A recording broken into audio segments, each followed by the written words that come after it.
আমাদের PRB deputation ছিল আজকে 12 তারিখ। আমাদের বিশেষ কিছু দাবি ছিল যেটা আমরা চেয়ারম্যান সাহেবকে জানালাম।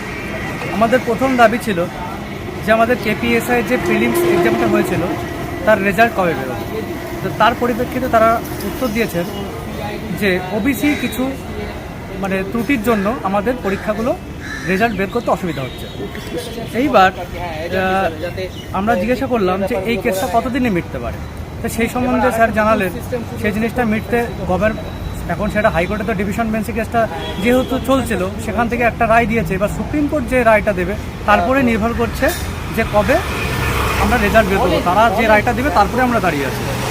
এবার বলা হলো যে কেপি কনস্টেবল এক্সামটা কবে হবে স্যার। তো তার পরিপ্রেক্ষিতে তারা জানালো যে 1 সেপ্টেম্বর তারা একটা ডেট মোটামুটি ঠিক করেছিল, কিন্তু এই ওবিসির কারণেই পরীক্ষাটা পিছিয়ে গেল। এবার সেটা কবে হবে সেটা তো নির্ভর করছে সুপ্রিম কোর্টের উপরে। তারপরে আমরা জানালাম আপকামিং এক্সাইজ, এসআই, এএসআই এই সম্পর্কে। তো তারা বললেন যে এই বিষয়ে তাদের কাছে এখনও কোনো উপর থেকে চিঠি আসেনি। আমরা সিভিল ডিফেন্স বা অগ্রগামী সম্বন্ধেও জানার চেষ্টা করেছি।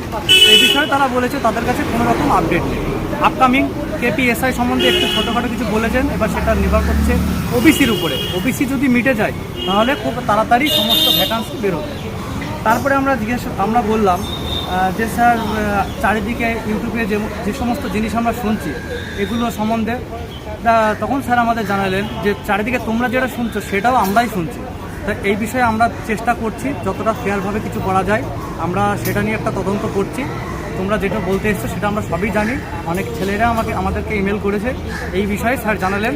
তবে স্যার আমাদের আশা দিয়েছেন যে সামনের রিক্রুটমেন্টগুলো যেন একদম স্বচ্ছ এবং স্বচ্ছতার সঙ্গে যেন করা যায়, এবং সেই স্বচ্ছতা করতে গেলে তোমাদের হেল্প আমাদের লাগবে। যদি কোনো কিছু দেখো সেটা আমাদেরকে ইমেল করো, তাদের জিনিস গোপন রাখা হবে, তাদেরকে আওতায় আনা হবে না। যদি কিছু দেখে থাকো সেটা সঙ্গে সঙ্গে আমাদের ইমেল করবে।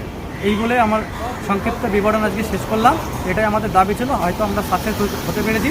আর যারা ভাই ইউটিউবে এইসব করছো এগুলো বন্ধ করো, নাহলে তোমরা প্রবলেমে পড়ো।